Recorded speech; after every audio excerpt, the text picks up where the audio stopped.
of Allah Azza wa Jal increases. And not having to have purification for ourselves, then everything inside us becomes corrupted.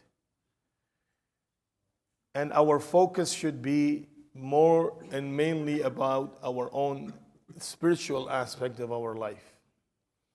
Because the spirituality is the one that is the motivator of good and preventer from evil. If we don't have a strong spirituality, then our ability to do good becomes very weak.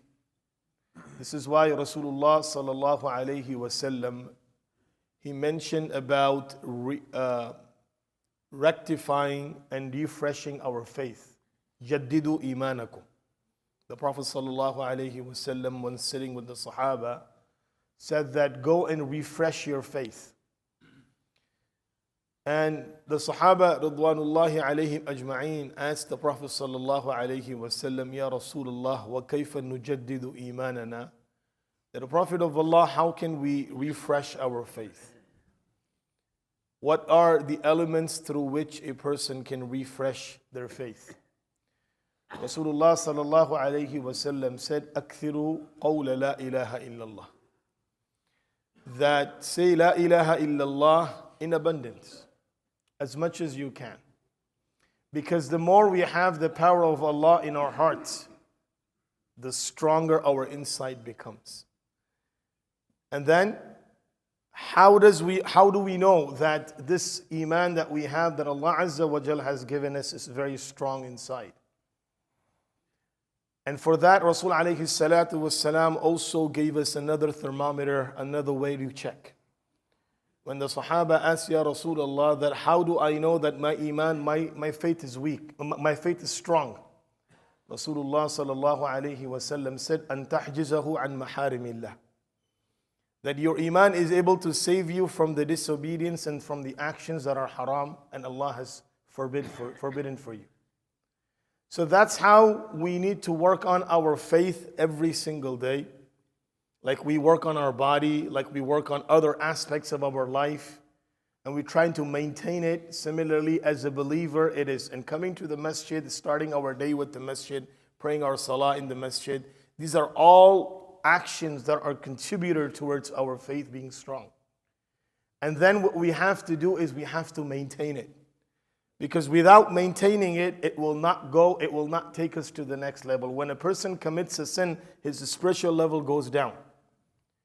Now, when his spiritual level goes down, he becomes more vulnerable to all the bad habits and haram that is out there and becomes very weak towards it. And it's very easy access for him.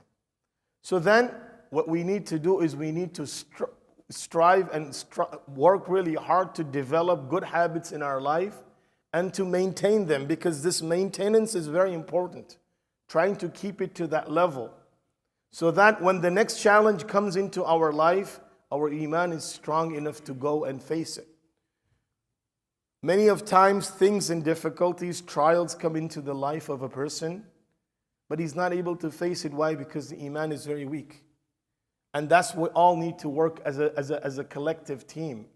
Because everybody, their challenge is different based on their faith. If your faith is stronger, you have a greater challenge. أَشَدُّ النَّاسِ الْأَنْبِيَاء ثُمَّ الْأَمْثَلُ فَالْأَمْثَلُ. The Prophet ﷺ said, Anbiya who had the greatest amount of faith, they had the greatest challenge. Because their iman was strong. So Allah Azza wa Jal tests people according to their faith, according to their iman inside. So as we are going through these blessed month, the blessed month of Sha'ban, and then moving on to the, inshallah, the month of Ramadan, this is the time where we start working on our iman and making it stronger. By number one, remembering Allah, reciting the kalima. Number two, trying to protect ourselves from things that are impermissible and haram. A lot of times a thought comes into our mind.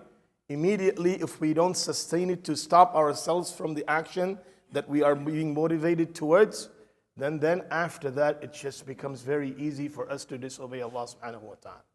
So we ask Allah Azza wa Jal to grant us a very strong faith. We ask Allah to grant us the blessings of these months, and we ask Allah to give us barakah in the month of Sha'ban and take us to the month of Ramadan. Ameen ya Rabbal Alameen. Jazakumullahu khairan. Subhanallah wa bihamdi. Subhanakallahumma wa bihamdika wa nashhadu an la ilaha illa anta nastaghfiruka.